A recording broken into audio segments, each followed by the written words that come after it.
you know,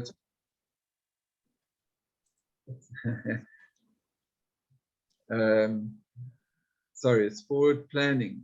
So it's, you know, knowing how to plan your seasons, what crops work together.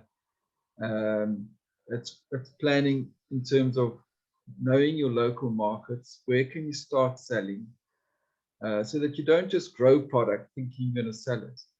You know, I'm hearing at the moment a lot of people have grown product and are not able to sell it. They haven't made that plan. So it's forward planning to see where you know at least a portion of your crop where you're going to sell it. And as you grow, you will then maybe grow into being able to supply bigger retailers or, you know, other markets as well. So you need to work this all out. And this is why a support system with a hub comes into play, because there are people with experience. And if we do, you know, use that experience to support those small farms, they're more likely to succeed. That experience isn't widely available, and it comes at a price over time with a lot of people failing. So we do need a structure to hold them, which is not present in most of these spaces. What then do you think, and maybe Mpumi, you could also come in here, what then do you think needs to be put in place for a startup to actually succeed into the commercial market?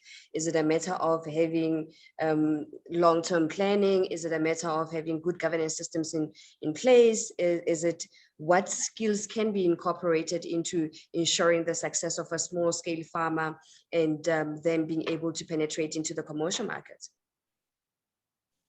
Okay, first things first. We need to work with people who are willing to do the work, because in as much as we can have someone that's going to get the funding, that's going to get support, it must first start with the individual. As an individual, what is it that how much work are you willing to put?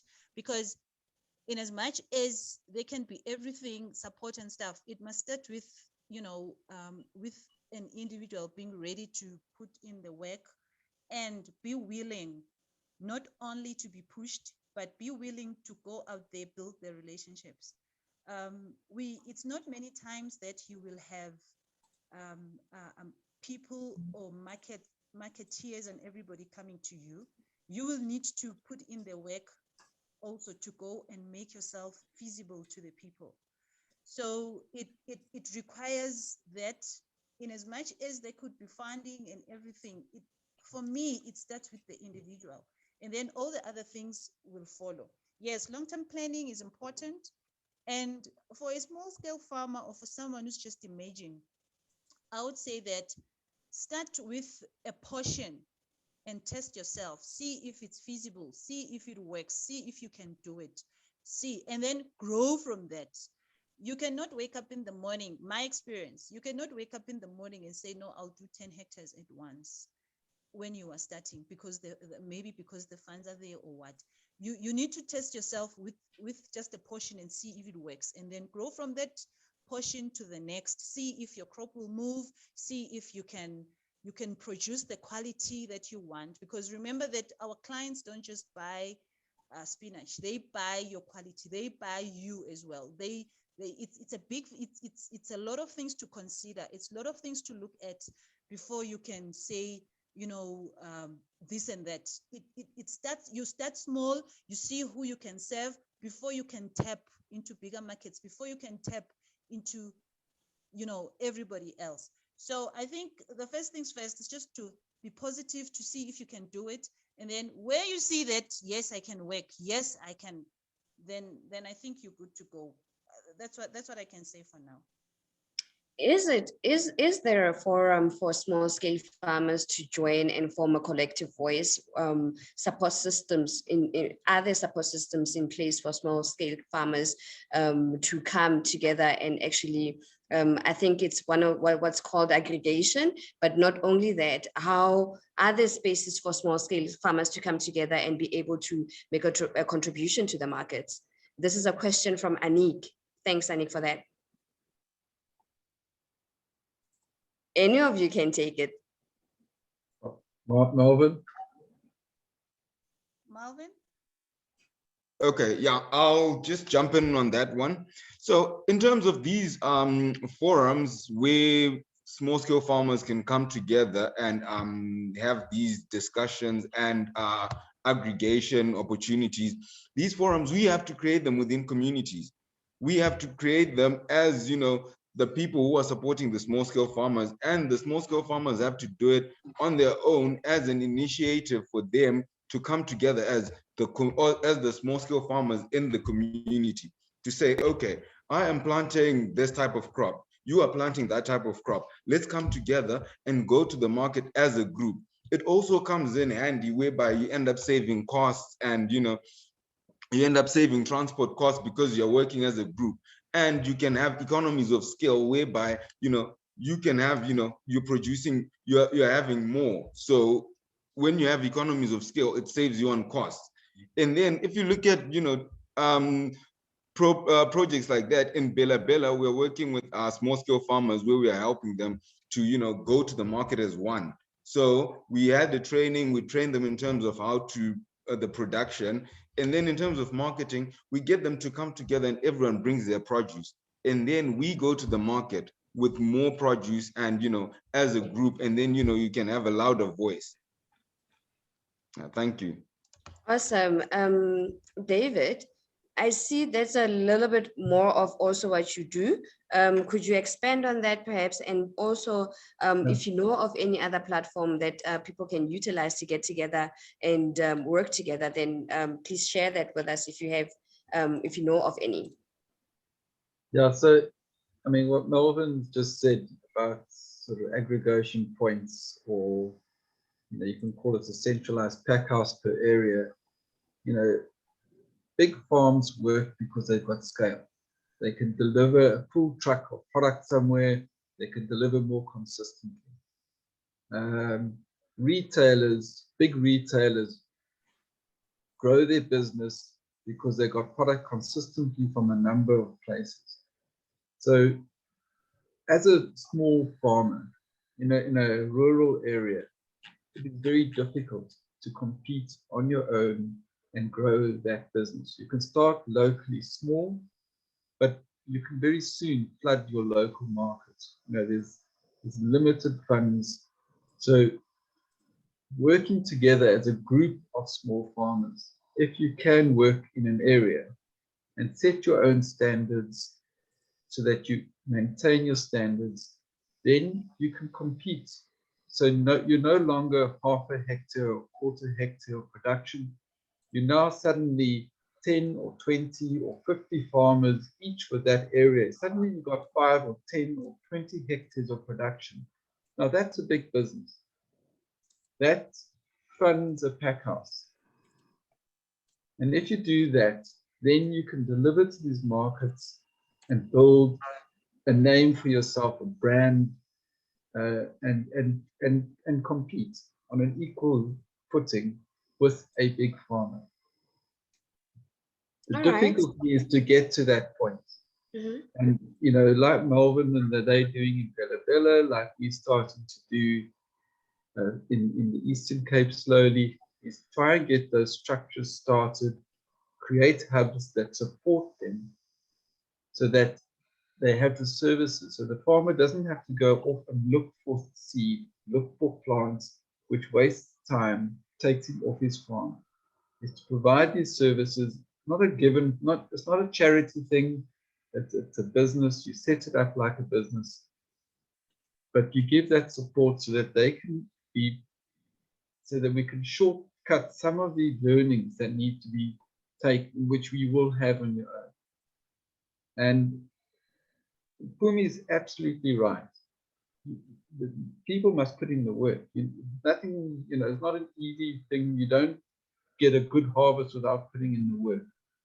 So, but we can support them to be more efficient and more effective. And that's what's needed to compete in a commercial scale. For a micro farmer, we need systems in place to support them. So this is what Seriti is doing. This is what we're doing as a movement in Africa, is creating those systems to hold the farmers. And then secondly, is taking out costs. creating circular economies in those spaces. So let's make our own biofertilizer. We don't have to go out and buy fertilizer, which becomes expensive. Let's create seed banks. So we don't have to always go and buy spinach seed. We start creating our own. We take a cost out. So instead of paying for seed somewhere else, we have someone or part of the crops where we harvest seed. So that someone gets paid for that seed locally, so the money stays within the system.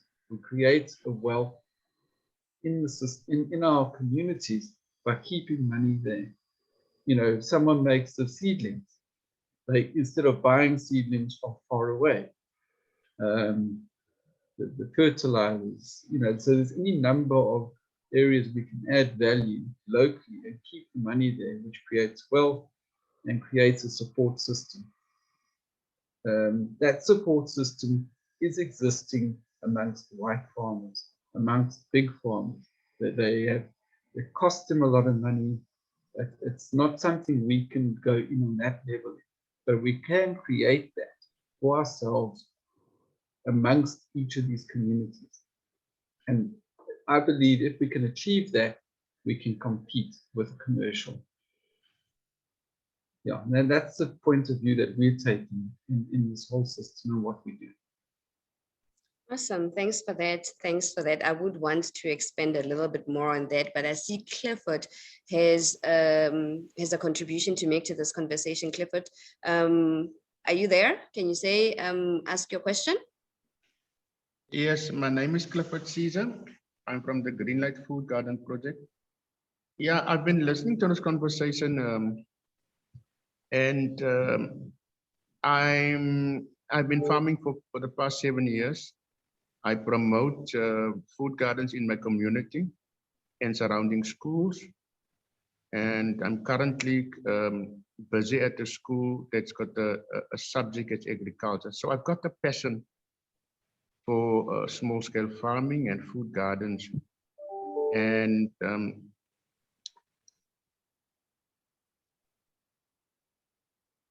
Clifford?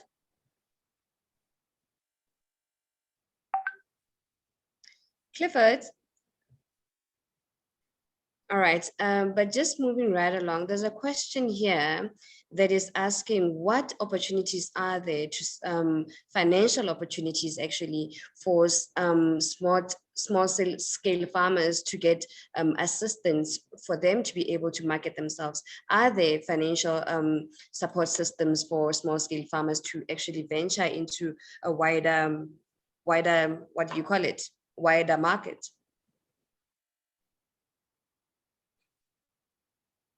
Mpumi, David. Hi.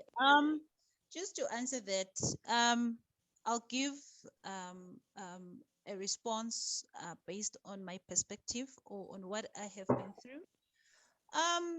It's not very easy to get funding from the banks, more especially as an emerging farmer, because of the risks and every other thing that is looked at in, you know,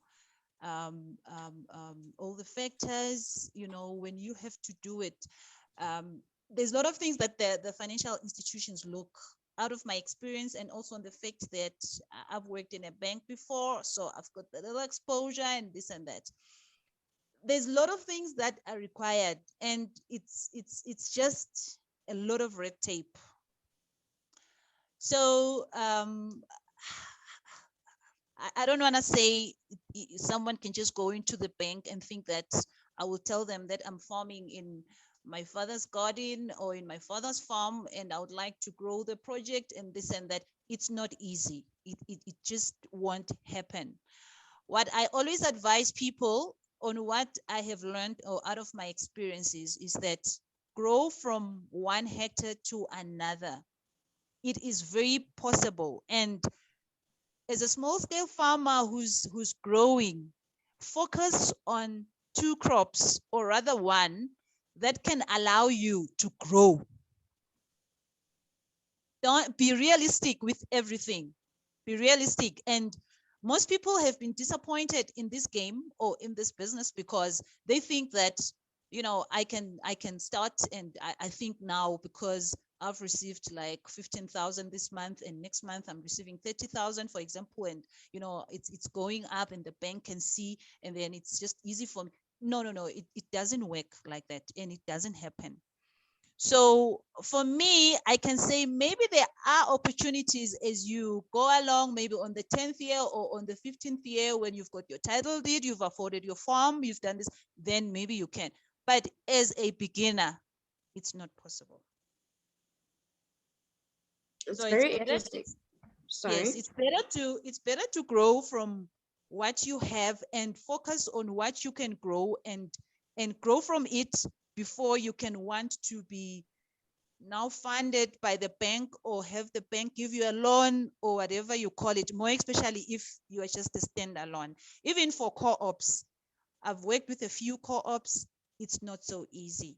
It's much easier or much better when you have your own funding from somewhere, or you ask for funding wherever, which also doesn't just come easy. We need to be realistic with all these things and tell people the truth, because people will just think that I'm an emerging farmer, I think I can just go to the bank and get. It's not easy.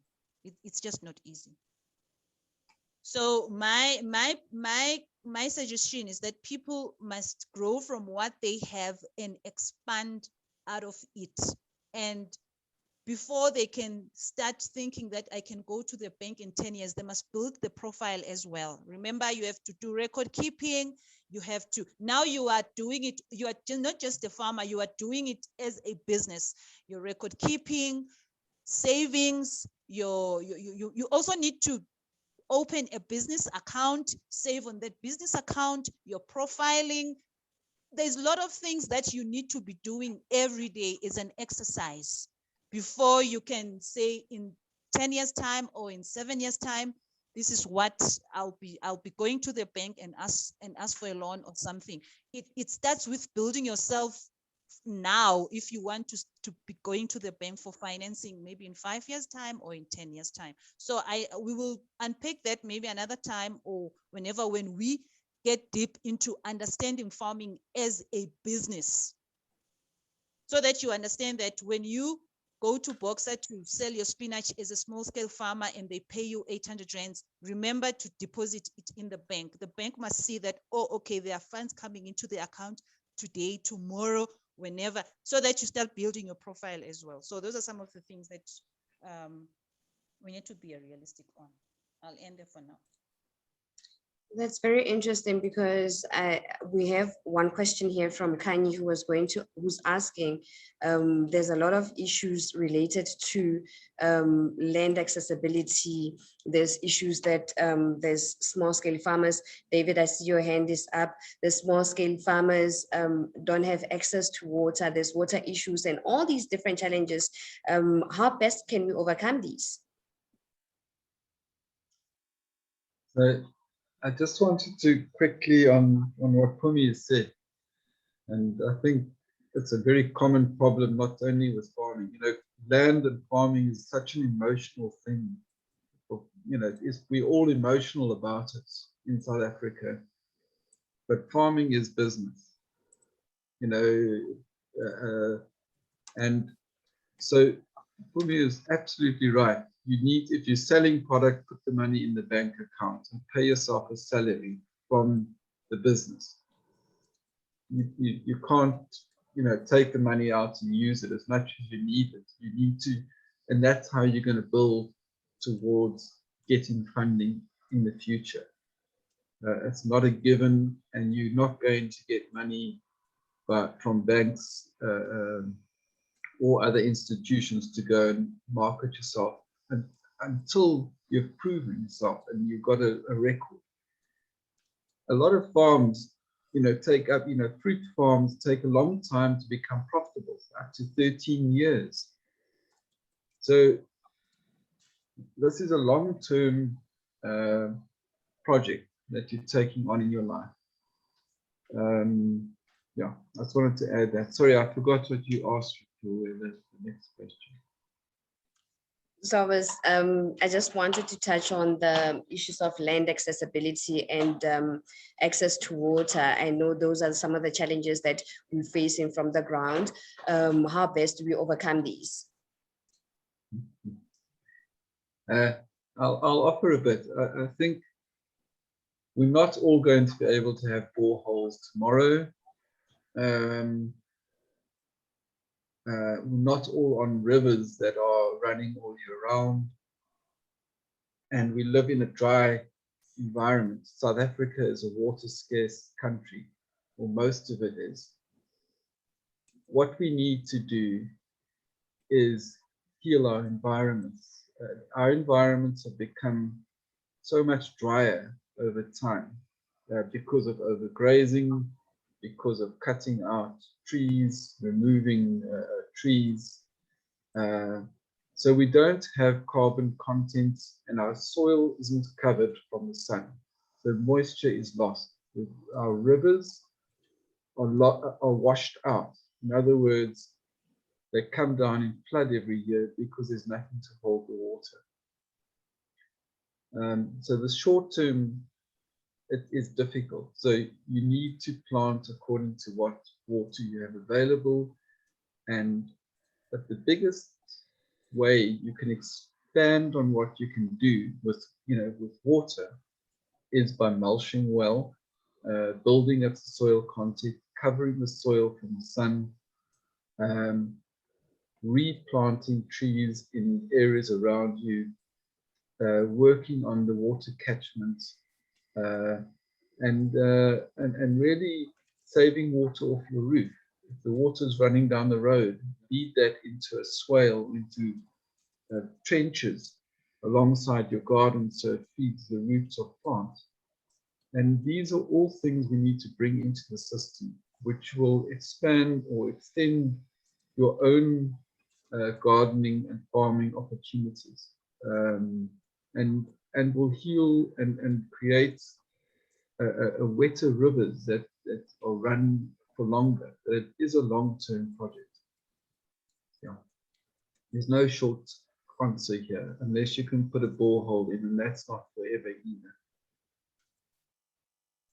Is there an opportunity for small-scale farmers to utilize as little as possible in terms of land, water, seeds, but still be able to produce to an extent that they're able to succeed in the market? Rufile, can I answer? Can I jump in on that one as well? All right. Okay, so in terms of increasing output on a fixed portion of land, it's more like at times people have to plan and do a bit of research before, especially these small scale farmers, they need to plan, do a bit of research on the type of crop that you want to plant. Because you see a lot of other different farmers having wrong plant spacings. So you end up having less output from a portion of land because your spacing is wrong. So if you do, if you plan properly and then you have the correct plant spacing, you can have more output, you can have more produce within the same fixed portion of land. And even in terms of watering, a lot of people complaining about water, but we have other water conservation methods like per plant watering, not just watering the whole entire garden, but minimize the water by watering per plant, and then you can save a bit on on water. And the other thing is, in terms of growth, the question of growth that we were talking about, in terms of growth, if you treat your farm as a business, you keep your records, as David was saying, keeping records and planning to see, okay, I'm planning for the next 6 months. What do I want? Where do I want to see myself in 6 months? After you find yourself saying, I've got my production plan. This is my production plan. This is going to be my marketing plan. This is my financial plan. Just to know, okay, I have this much. I'm going to invest it in this. And then when the money comes back, you reinvest it into your business so that you grow as well, so that you see growth in your business.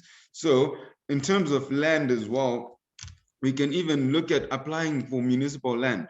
In the rural areas, people can go to the local chiefs And, you can apply for land from the local chiefs and, go to the municipality, just draft a letter, send a letter to the municipality requesting for agricultural land. You might be lucky and, get something from the municipality or from the local chiefs. And then you can, expand your business. Thank you. David, do you have anything that you want to add to that? I think Mpumi has said this and keeps going back to this. Prove what you're doing. Start small. Show everybody what you're doing. Show people why they should believe in you and give you more land or make land available to you. In the rural areas and small towns, there is land. There's plenty of land everywhere. But, you need to be practical of what can be done on that land. Not all land is for intensive cropping. There might not be enough water. So you need to also, be practical and see what's possible and start small. And I do believe that if, and everywhere people I'm talking to, they want to see what you're doing. And if you are showing that you're doing something productive and developing, you will get support. And it's a matter of creating that for yourself. All right, thanks for that. Mpumi? Okay, just to come in there, thank you. I support what both parties have said just now. There's a lot of land lying around. It just needs realization of potential, because people cannot expect everything to just come to themselves. It's about what they want to do and what they want to achieve. I promise you, we can talk about this conversation and have this discussion the whole day. It just entirely depends what opportunity you see in that more than anything else. You can have, like they are saying, in rural areas or wherever, there's a lot of land lying around there. Now, what is there is someone who is willing to work on that land and produce. I promise you, you can produce food anyway, as long as you are willing to work on the land. I said it at the beginning of this, that farming is not easy. However, it's doable. We cannot sit at home and then we say, yeah, I'm looking for funding. What is the person that is willing to fund me gonna come and see if they have to come and see? Because for me, farming is a practical thing. It's something that I have to come and show you, Refilo, and say, look, this is what I have done. And this is the plan that I have for the next 6 months or for the whole year or for whatever, to show you that it's what I want to do, and this is what I have done, and this is the work that I have put, and this is the person that I have engaged. Farming should not be funding should not be something that we feel like we are entitled on. We should first embrace the fact that we are willing to work, and the funding will find me along the way. They are going to see what I have achieved on my half a hectare of land. It starts with being small, and then you can grow from it.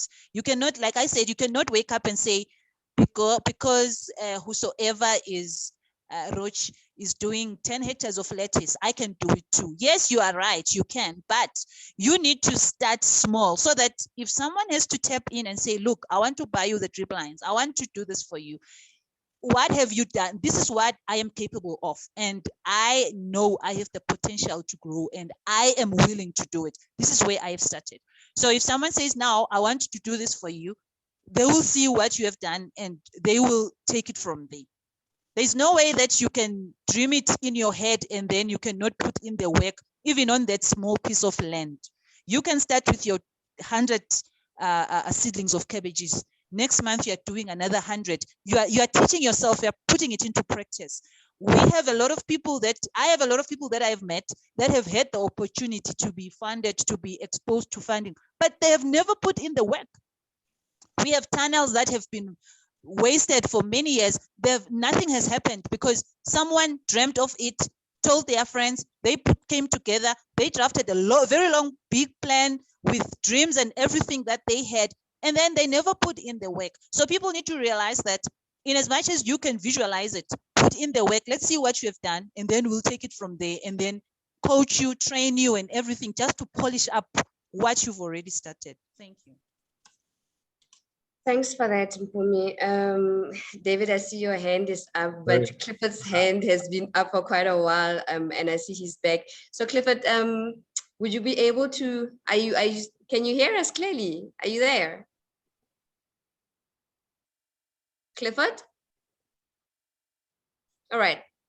David, you wanted to say something? Well, I just wanted, I was reading Freddie Perot's comment here. He says, in terms of land, in Hebron, we've approached households to utilize their backyards and signed MOUs. Now, I love that because every household has a roof and has a runoff area of water.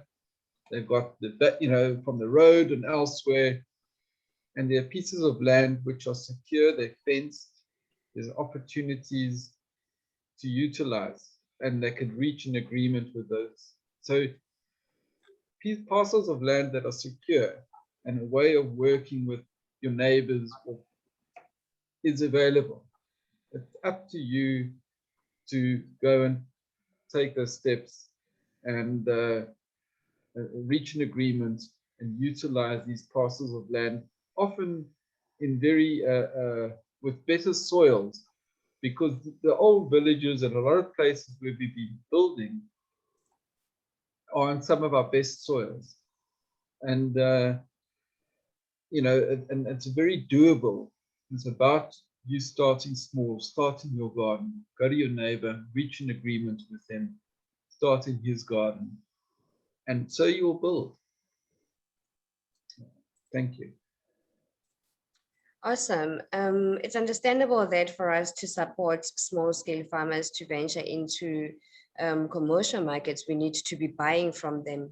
But what other methods are there for us to actually ensure that we are supportive? We could be it could be from an organizational level, it could be from a society or just a member of a community. How best do we support these initiatives for them to thrive? Can I jump in there? So at times, you know, we need to create these support structures whereby we support the growth of the small scale farmers. Like, for example, to teach them how to grow their own seedlings, to make seed banks when they now have a source of supply, you know, a supply for the seedlings, they can be able to produce more. And when they produce more, they can now tap into different bigger markets. Because if you look at your supermarkets, like your Pick and Pays, your Spars, those supermarkets are really willing to support the small scale guys. But now the problem would be in terms of consistency now, whereby you have, they've got smaller pieces of land. So they don't, you know, they don't have a lot of produce to keep on pushing for the market. So it will be better if we support them in terms of training them on how to produce the seedlings, how to grow better quality crops, and, you know, how to increase on, you know, output on a given piece of land. And also we can assist them as organizations in terms of assisting them to, you know, look for markets. Some small scale farmers are afraid to go to those big supermarkets to, you know, look for a market. They'll be just thinking, going to a big supermarket, it's, you know, something which is really big. It's not for us small scale guys. You can aggregate, go to Spar with your produce as 5 neighbors. You've got me, I've got my spinach, you've got your beetroot, that one's got lettuce. We go together as a group, and then we get to those big, you know, supermarkets and other different markets. There was I was driving around, we're driving around in Bella Bella last week. And then, so as we were driving around, you see all those informal traders who are by the corners in the street. We were saying those are actually different markets as well, whereby as a small scale farmer, I take, I take my 20 cabbages, I get to a guy who sells by the corner, I tell him, okay, here are my 20 cabbages, sell them for 50, I want 10 Rand, you can sell them for 15, just put them on the side there. And then after the day goes by, you come back, you get your money. That's a market. So at times it needs that, initiative and that innovativeness to think, how can I tap into different markets? If I want to tap into a bigger market, how do I collaborate with my other, small scale farmers who are within the community for us to tap into that market? And look, think outside the box. Think outside the box to think, okay, where can I find market? This is a food industry. Everyone consumes food on a daily basis. So, it's just a matter of thinking outside the box and taking that, initiative of wanting to do something for yourself. You will definitely find a market. Thank you. Thanks for that, Marvin. It's Wanga is asking, and I had this question at the back of my mind, right? And maybe Mpumi, you could come in here. He's asking, do we think that we can achieve the national development plan of reaching millions of jobs in the agricultural sector? But my question is, even after moving from being a small scale farmer into getting into commercial farming, how secure, how well are the employees, the people that actually tills the soil, how formalized is their employment? If I was thinking of becoming going to work at a farm, how secure am I? How employable? What is my employability status? Anyone? So, if I may, I think, there's been this old thing, and I'm raise it. You've got so many laborers or people who've been working on farms their lives, and who've got knowledge, but they've actually never been empowered. They've never been encouraged to take ownership of the space. They've always answered to the owner, and I think employability comes where you step into your own power, where you know your own value, and where you can make decisions. You don't wait for the boss to come. You'll make a good, sound decision. And there's a lot of knowledge. There's a lot of knowledge in people of how to grow things. It's the belief in self, which I believe is often lacking, and that makes you employable. When you can follow through on a decision and be able to justify, even if you make a mistake, why you've done it and how the business benefits, you are employable, because you will learn from your mistake, and whoever you're working with will acknowledge what, even if you make a mistake, it's fine. So it's about self, not about knowledge. You can learn more. Yeah, and the same goes for working on a farm. Thank you. All right, thank you for that. We've unfortunately reached 11 o'clock, supposed to be an hour session, and usually this is when it gets a little bit warm now. I see there's a couple of questions coming from Wanga, and a contribution from Clifford. He's saying that municipal land is a bit of a problem, and it's not even open for discussion, because he's from the environmental sector where he is at, and he's actually promised to send us a survey, and possibly we could share that in the upcoming talk. But if any of you, Mpumi, David, Marvin, you have any parting words that you'd like to say to anyone that is trying to enter into this market, apart from self-belief.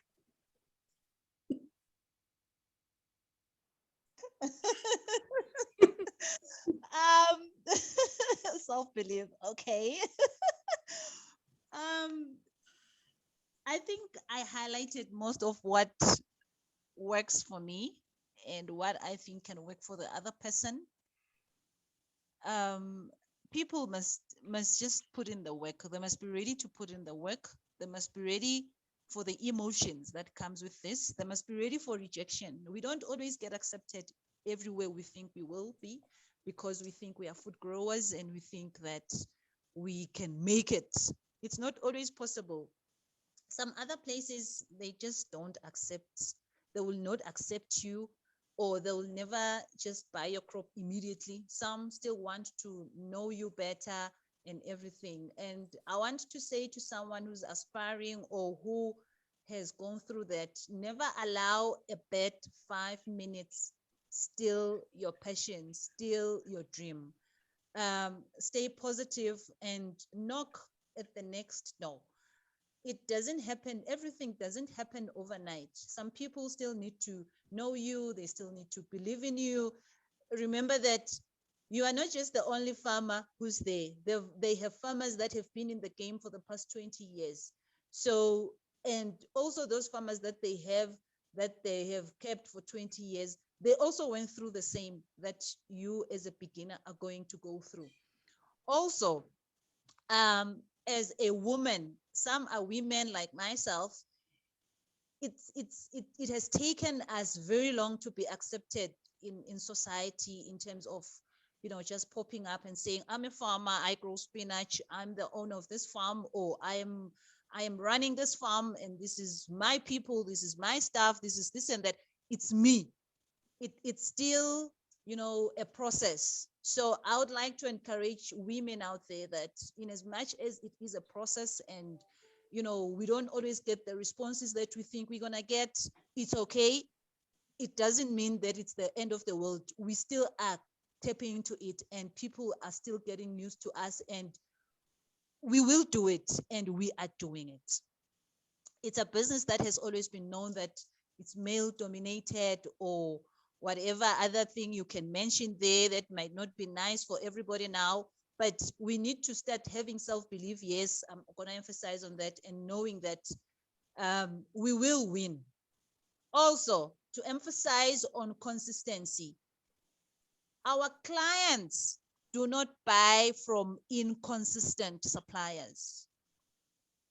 In order for you to make a name for yourself, be consistent, be a reliable supplier. Respond to those phone calls. Be honest with your clients. Tell your clients that I don't have crop now. I will have it from this time, and maintain your words. What you say, maintain it. Because if you are not consistent, 1 minute you are there, the next minute you are not there. I can make an example that I have won a lot of deals from different outlets, schools, everything, because the market is not only the pick and pays and everything. Anywhere where they cook food, you are a client. You become, you get an opportunity. Hotels everywhere where they cook spinach for their restaurants and stuff. They only like consistent suppliers. Let us learn to be consistent. It's a gospel that you must preach to yourself, and make sure that you live by it, you maintain it. Then you will be opening doors for yourself, because you will have referrals. I've got a lot of people that have been referred to me by one person who I was reliable to, and I maintained, and it has opened so many doors for me. So that's another thing that I also want to mention to someone out there who's maybe thinking that, no, my business is slow or whatever. Consistency. Check yourself. Produce quality. Quality is what will bring you quantity. Mark that. Quality gives you quantity. What I'm trying to say to you is that today you could be selling 10 cabbages to Spar, and they're calling you once or twice a week. There's another Spar, maybe, which is a sister to this one that you're supplying. They will give you their contact because you are giving them the quality that is expected. It's not a business that's going to happen overnight, but if you are consistent in your quality production and you are maintaining it, you will open yourself doors that you never thought you'd ever come across, because you are keeping your word. Clients like consistency. Self-belief, again, self-belief is key. If your day starts at 4:30, maintain that. Start with what you believe in. Go into the farm, put in some work, smile, be committed in what you do, be optimistic, be a good planner, think ahead. Don't be unrealistic with your numbers, because most farmers have dropped the ball because they become so unrealistic. Someone will go on social media and write that if I plant 2,000 cabbages, I'm going to harvest 2,000 cabbages, and this is what I'm going to make. That's very impractical. We need to be taught also in terms of that, because You can cause yourself depression out of overestimating. These are some of the things that we need to teach each other in Seriti, that, you know, we teach our people that the reality of it is that we work on this percentage and we are hoping to get this. If we don't get this, we will get this. The realistic part of the business is what most people need to understand, and then, yeah, go out and win. Thank you so much. Thanks for that. David, do you have any parting words? Marvin? Look, You can go sorry. ahead, David. Thank you.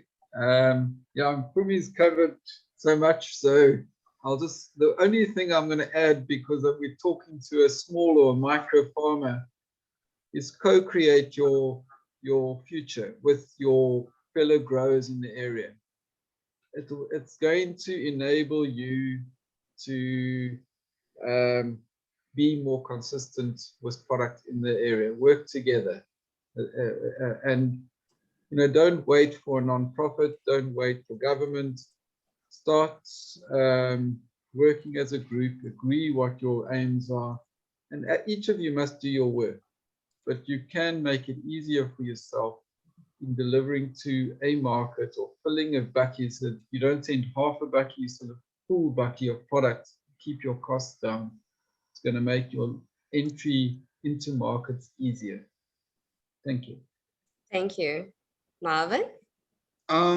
Just a few words, because Mpumi took, a lot of them out. And just as the name of our agricultural department is called Work, Learn, Grow. So my last words will be, guys, put in the work. You learn from your experiences and then you grow from that.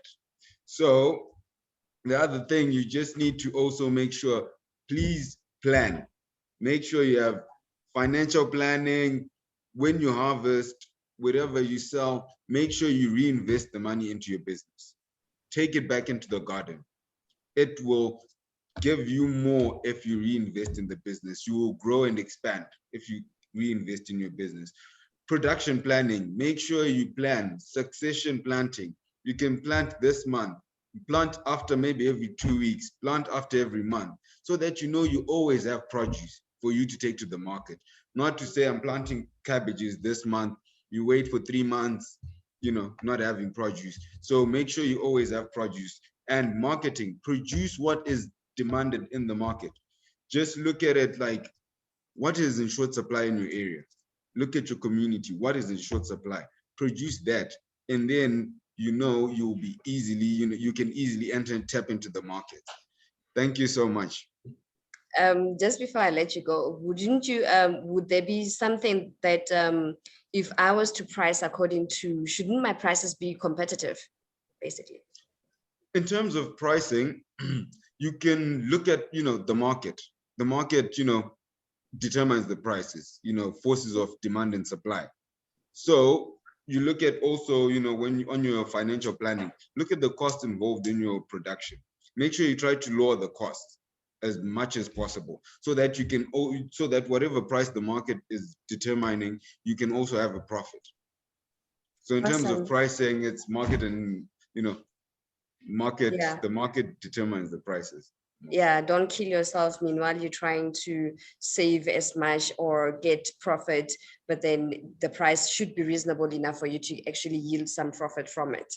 Yes. Thank you so much for joining us for today's Seriti Talks. Thank you to the panelists and to everybody else that joined in. We'll be having our next Seriti Talks in 2 weeks' time. And at that time, we'll be discussing, we'll be talking about the activities of the youth in the agricultural space. So I will be sharing that with you on social media and on our different mailing lists. Be sure not to miss it. Thank you so much for joining. Thank you. Thank you. Bye-bye. Bye.